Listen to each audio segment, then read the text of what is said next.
tudo, mas se ligaram na batida? Vocês viram? Novidade aí? Olha essa galera que está aqui para falar com vocês. Sejam muito bem-vindos mais um Popeye Talks.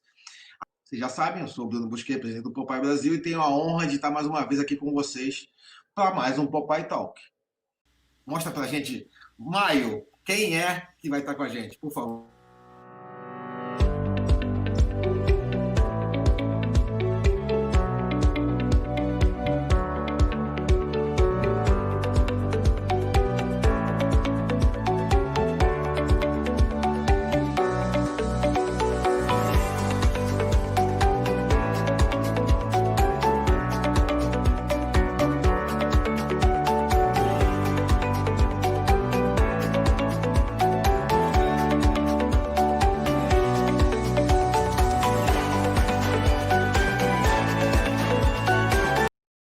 Porque aí, ó, Christian, verdade seja dita, né? Como profissional de marketing, profissional de trade marketing que você é, que você leva de aprendizado e, assim, provoca muito a gente? O que você leva de aprendizado de tudo isso, amigo?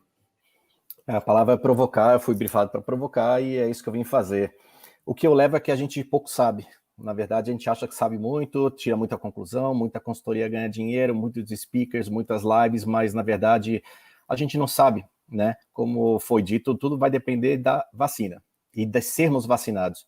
E tudo vai ser diferente do que a gente está imaginando, muito provavelmente. Primeira provocação é, eu nos últimos 150 dias saí 3 vezes do meu prédio. E eu me pergunto se lá fora ainda tem pedra. Será que tem pedra lá fora ainda? Não sei, eu não me lembro de ter visto pedra, mas com certeza tem. Mas a gente já saiu da idade das pedras, não saiu? Saiu. Nem por isso as pedras terminaram. E a gente estava já saindo da idade dos preços. Nem todo varejista, como a Karina falou muito bem, a maioria ainda não saiu da idade dos preços, né? E muita equipe de venda, trade também não saiu da idade dos preços, mas a gente já estava na idade das pessoas e da experiência. E a idade das pedras para a idade do bronze levou 4.000 anos para transacionar. Será que 6 meses, 18 meses vão mudar? Como o Júlio muito bem colocou, será que a gente tem novos hábitos ou a gente foi forçado a nos adaptar, né? Eu tenho uma colinha aqui, eu vou ficar mudando porque tem muita coisa para falar, é o famoso 15 minutos em 8.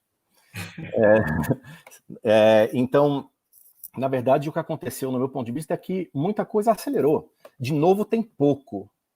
O que aconteceu foi que acelerou home office.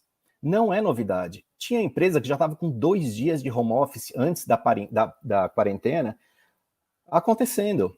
Eu trabalhei em 2018, que eu saí da Colgate, sexta-feira a gente saía mais cedo. E tinha outras empresas que tinham um dia da semana que era home office. E você não tinha lugar para sentar se você fosse 5 dias na semana, porque era forçado a ficar em casa. Então, a mesma coisa e-commerce, ele não é uma novidade, ele simplesmente foi acelerado. Falando de e-commerce, então, que aí é uma coisa que não mudou, não tem novidade, ele simplesmente acelerou o e-commerce. Hoje sai o dado Canta que 7% dos lares brasileiros compraram no e-commerce no primeiro trimestre desse ano, a penetração foi de 7%. Isso devia estar em 3% antes, dobrou 100%, mais de 100% de crescimento, maior crescimento de todos, legal. Por que acelerou? Porque as pessoas disseram, sabe do que? Legal, eu vou testar esse e-commerce. Elas foram obrigadas a comprar no e-commerce, elas não tiveram opção de comprar no e-commerce. Agora, será que essa não opção vai durar para sempre? Né? E quando elas foram para o e-commerce, como o Carlos falou muito bem, e a filhinha dele está aí, querida, será que elas tiveram uma boa experiência? Será que elas receberam em casa tudo que o app disse que tinha? Será que o produto congelado chegou descongelado? Será que o e-mail marketing mandou CRM para mim dizendo que eu tinha desconto em fralda quando minha esposa não está grávida? E aconteceu? Da loja que eu compro, do varejista que eu compro, não tem, né? Então, será que ficou uma boa experiência a ponto de ficar depois, né? Outro ponto, se 7% dos lares compraram no e-commerce no primeiro trimestre desse ano, 93% não comprou no offline. Então, o ponto de venda, ele continua físico, sendo muito importante para a consolidação da compra. Consolidação da compra, não é compra, consolidação da compra, né? Claro que isso varia por região. Então, assim, Moema não é São Paulo não é Brasil, como diz a Tânia, né? querida, mas a gente precisa entender as diferenças por região, mas no geral foi isso mesmo. E a certeza que a gente tem, como foi muito bem colocado pelo Gilberto, é que as pessoas elas vão na loja se elas quiserem. Elas têm a opção de não ir mais em lojas, mas elas continuam indo em loja porque elas querem. Então, vem aí uma outra força que já existia, que não mudou e continua, que é o ponto de venda se transformando no ponto de experiência, o PDX. As experiências cada vez elas vão ser mais importantes e mais esperadas. O grande problema, e isso precisa mudar, e estava mudando muito lentamente, é que as experiências eram identificadas pela indústria e pelo varejo como tecnologia. Tem tecnologia, tem experiência. O que a gente tem de exemplo de experiência analógica, quando você vê o supermercado Zona Sul botando hortinha dentro da loja para você colher o legume, verdura direto da terra para reforçar a questão de produto fresco, não tem, é analógico. Então isso funcionou muito bem e tem tantos outros exemplos, né? A questão é que, por que isso acontece? Pensam em tecnologia quando associam tecnologia à experiência? Porque geralmente as pessoas pensam na solução e não no problema. Se elas conseguem identificar o problema e se apaixonar pelo problema e não pela solução, muito mais a gente vai pensar em pessoas e cada vez mais uma solução pode não ser tecnológica. E para isso a gente precisa conhecer as pessoas que vão. Qual é o perfil? Não é sociodemográfico, onde elas moram, a idade. É perfil atitudinal, qual é o estilo de vida delas. Como que elas decidem comprar, quais são as expectativas e o que influencia a compra. E aí, vindo numa outra verdade que não mudou, eventualmente acelerou para um grupo de pessoas, foi a vida digitalizada. A vida digitalizada não é e-commerce. E quando uma empresa fala, estamos indo para o digital, se você vai para o e-commerce, você não vai para o digital, você vai para o e-commerce. Porque o digital é muito mais amplo do que e-commerce e é muito mais complexo do que e-commerce. Então, as pessoas elas têm um estilo de vida cada vez mais digitalizado, usando touchpoints digitais para influenciar junto os touchpoints online, junto aos touchpoints offline, a sua decisão de compra. Então, a gente tem que pensar, não é online, não é offline, é online. A gente tem que pensar na vida da pessoa como um todo, numa jornada que não acontece de forma linear. Ela está vivendo, tem uma necessidade, ela busca onde tem aquela solução, qual é a solução. Onde tem aquela solução, planeja a compra, vai comprar, usa o produto, compartilha e aquele ciclo segue, isso não existe mais de forma linear, porque a pessoa está aprendendo no ponto de venda e está comprando no táxi. Então, isso é muito importante quando a gente volta para aquela questão que de muitos anos atrás foi dito que os percentuais variam, mas eu uso 75%. 75% das decisões são tomadas no ponto de vendas. Não interessa o percentual. Não interessa. O que interessa é a decisão mais importante, que é, vou comprar aquele produto. Essa é a decisão importante. É tomada em que momento da jornada de compras? Por quê? Por categoria, você pode ter dezenas de concorrentes, centenas de concorrentes ou milhares de concorrentes.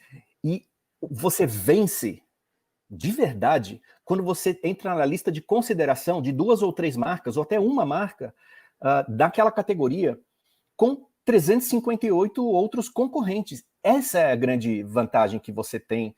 Esse é o grande motivo de você ganhar uma medalha. Então, muito mais do que então o ponto de venda, cada vez mais ele perde importância para o momento de compra mental. Em que momento da jornada eu defino por uma marca ou uma categoria? Quando eu estou com uma dor, qual é a marca que chega mais próxima a mim, mais rápido? Essa é a marca provavelmente que eu vou comprar. E ela venceu de todas as 358 marcas da categoria. Então, entender jornada, qual é o momento de compra mental por uma marca, e o ponto de venda acaba se tornando um ponto de transação. Mas nem por isso. Peço para vocês pensarem, vocês vão agora no ponto de venda comprar um sabonete em barra. Que marca vocês vão comprar? Vocês vão comprar um chocolate. Que marca vocês vão comprar? Vocês vão comprar um pão. Que marca vocês vão comprar? Vicky Boas. Algum de vocês falou assim, putz, cara, eu não sei, eu vou ver o que tem, eu não sei que marca que eu vou comprar. Claro que não. Vocês já têm marcas pré-definidas. E entre 358 marcas de uma categoria, ser uma de 3 marcas é fenomenal. E no ponto de venda, aí você tem as ações para fazer com que a sua, entre as duas, 3 marcas, seja a que vai vencer. Então, cada vez mais, trade marketing precisa pensar jornada de compras e menos loja. O varejista, ele pensa muito da porta para dentro, ele não conhece cliente, ele conhece shopper, ele conhece lista de compras, ele não conhece estilo de vida, porque o que você compra numa loja não necessariamente é o 100% que você compra para o celular. Você compra multi-canais e multivarejistas. Então, você não tem uma visão de 100% do que aquela pessoa consome. E é importante que se tenha.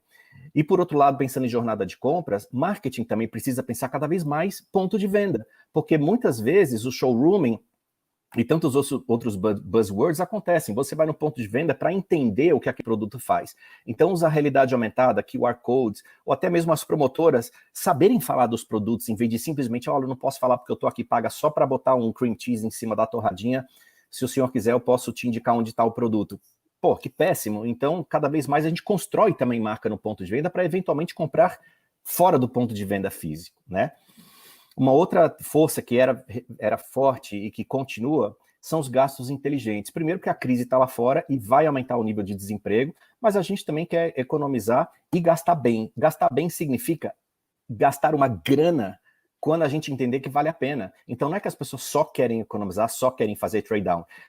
Eu garanto, se elas estão fazendo trade down na categoria, é porque o benefício está mais fraco do que o custo. Você precisa trabalhar o benefício para que o custo seja menos relevante. É uma questão de balança. Se o custo está valendo mais do que o benefício, ou o benefício vale menos, você tem foco no custo. Agora, quando o benefício começa a valer a pena, você paga, poxa, R$6.000 no iPhone. Eu tenho o iPhone, mas não é a única opção que tem de telefone celular, de comunicação, né? Então, é isso. Você precisa ajudar as pessoas com gastos inteligentes. Uma outra força que já era muito forte e que agora reforçou, principalmente pelo e-commerce, é a questão de multicanalidade. Mas uma coisa que era importante de se pensar, que não se pensou e que agravou nesse momento, pelo problema de organização também da indústria e do varejo, foi a questão de omnichannel. Multicanalidade não é omnicanalidade. Quando um varejista vai para o e-commerce, ele não é omnichannel. Ele vai para o WhatsApp, ele não é omnichannel, ele é multichannel, ele aumenta o engajamento, as frentes de contato que você tem. Você é omnichannel quando o teu foco não é acesso, é experiência. Então, por exemplo, quando você tem preços diferentes por canal, você não é omnichannel, a experiência é diferente. Quando você tem um cupom que só é válido para trocar na loja, você não é omnichannel, você é multichannel. Um outro ponto para a gente acelerar por causa do tempo, a economia de tempo cada vez mais é importante, o estilo de vida atribulado, a taxa de urbanização crescente, o número de brasileiros também trabalhando fora de casa aumentando muito, mas o vírus também veio com a questão de economizar tempo para estar dentro da loja. Talvez as pessoas queiram continuar a estar menos dentro de lojas, então economizar tempo e facilitar o processo de compra, agilizar é muito importante, e que o tempo que ela passe no processo de compra junto ao varejista seja muito mais prazeroso do que antes. Outra força é cuidar de si, aí é a penúltima que eu vou falar, porque com a taxa de natalidade caindo, com a taxa de mortalidade diminuindo também, as pessoas vivendo cada vez mais, minha avó com 95 e alive and kicking, fazendo, cozinhando, vendendo para fora e tantas outras pessoas, você tem que pensar em atender bem essas pessoas. Isso passa por mobiliário de loja, por exemplo, sortimento de loja, serviços para levar os produtos para casa dessas pessoas. Então, cada vez mais cuidar de si será importante, não só pela pandemia, mas inclusive depois talvez nem se pense mais nisso, a gente esquece tão rápido das coisas, né? Aliás, a gente está no pico da pandemia e temos milhões de pessoas que não precisavam sair de casa saindo, né? Quem precisa sair, parabéns, e pela coragem, mas é necessário, mas quem não precisa, que pena, a gente já podia estar zerado. E por fim, o último ponto que era forte é a questão de dados. Cuidado em pensar no seu umbigo, que você sabe das coisas. Baseie-se em dados e abuse e use do CRM e vá a fundo, faça a meta-leitura dos números. Não goste de médias. As médias não são inteligentes. Fechamento, então, quais são algumas dicas que eu deixo? Apaixone-se pelo problema, não pela solução. Não queira, nossa, eu tenho que botar na minha loja um self-checkout. Será? Por quê? Qual é a dor que você vai resolver? Não, eu vou ficar igual ao meu concorrente. Mas quem vem aqui está procurando alguma coisa que seu concorrente oferece? O seu concorrente é seu concorrente de fato? Ou só porque ele tem supermercado no nome e você também é supermercado, ele é concorrente? Será? Entenda o problema para trazer a solução. Qual é a dor que você vai reduzir? Né? Isso é muito importante. Tratar o cliente como ele quer ser tratado e não como você imagina que ele queira ser tratado. Ajudar a gastar menos tempo no processo, que ela cuide de si, que ela faça gastos inteligentes, que você tome as decisões baseadas em dados, até porque alguns estavam preparados para a pandemia. Mas será que você está preparado para o pós-pandemia? O novo X, que eu também não gosto desse novo X, né? Será que você está preparado? Fica essa provocação. Obrigado.